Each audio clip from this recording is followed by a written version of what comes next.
আসসালামু আলাইকুম। আশা করি সবাই ভালো আছেন। আপনারা দেখতেছেন YouTube channel all coin collector. আমার হাতে আপনারা যে মুদ্রাগুলো দেখতেছেন এগুলো হচ্ছে বাংলাদেশের ১০ পয়সা মুদ্রা।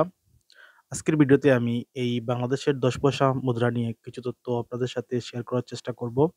আপনি যদি আমার চ্যানেলে নতুন হয়ে থাকেন তাহলে নিচের সাবস্ক্রাইব বাটনটি থেকে সাবস্ক্রাইব করে নিন এবং পাশে থাকা বেল আইকনটি অন করে নিন। তাহলে আমার পরের ভিডিওর নোটিফিকেশন পাবেন ইজিলি।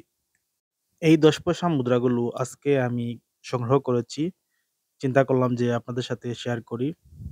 বাংলাদেশের এই ১০ পয়সা মুদ্রাটি অ্যালুমিনিয়ামের তৈরি। এর ওয়েট হচ্ছে 2 গ্রাম, ডায়ামিটার হচ্ছে 24 mm। বাংলাদেশে বর্তমানে ১, ৫, ১০ ও ২৫ ও ৫০ পয়সার মতো ধাতব মুদ্রার ব্যবহার নেই।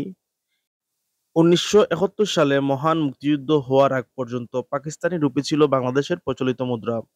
বাংলাদেশ স্বাধীন হওয়ার পর ১৯৭২ সালে ৪টা মার্চ বাংলাদেশের সর্বপ্রথম বাংলাদেশের মুদ্রার প্রচলন শুরু করা হয় এবং সরকারি মুদ্রার নাম রাখা হয় টাকা।